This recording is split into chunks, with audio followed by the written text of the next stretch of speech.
Hey guys, Stella Christoph here, and today we're starting a new series. It's called Master Set Mondays.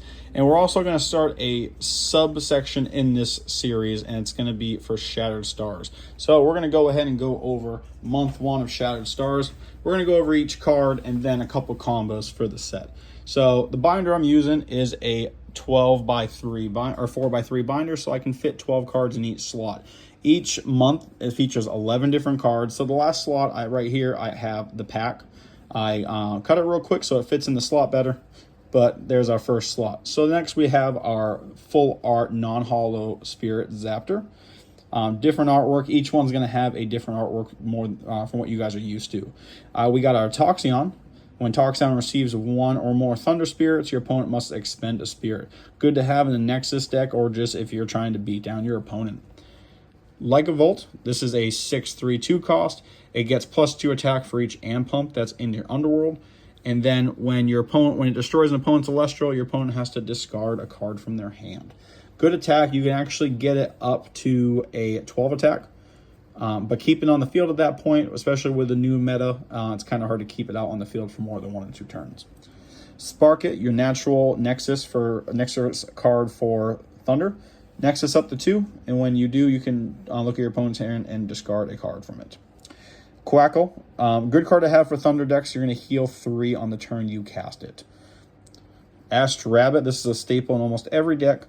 Every time it receives a Thunder Spirit, you get to look at the top 3 cards of your hand, pick one, and return the other 2 in any order you want. So again, matches well with Spark It to use that Nexus ability. You have a hollow version of your full art Zaptor right here. Next, you're going to have your Stained Glass Voltempest. This was something that they introduced for Shattered Stars. It's just a different version of the card. You can disenchant a Thunder or Wind from this Voltempest to force your opponent to expend 3 spirits. If you have Zeus on the field, it can't be targeted by any cards. So, for instance, your PTAs, your Gorgon's Gazes, those cards will not affect Voltempest as long as Zeus is on the field. And speaking of Zeus, you have your Divine Rune. It costs you 1 to play, and then you can add up to 3 more. Its natural ability is you can disenchant 1 Thunder Spirit to lower the attack and defense of 1 card by 3 each. The other good thing about this card is with Spark It. If you're running a Nexus that just gives you more spirits on the field to use its Nexus ability.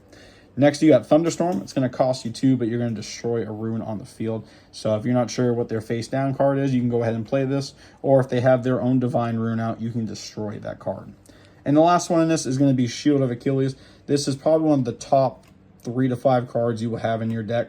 It's going to block an incoming attack and send the Celestial back to your opponent's hand. The thing to pay attention for is it costs you 1 to play this card, but for every enchanting, or for whatever the spirit cost is, it's going to cost them 1 additional spirit. So again, if I'm attacking with Ash Rabbit, it's going to cost them 2 to return it to my hand, or go to a step further with Voltempest. It's going to cost them 4 to return it back to their hand.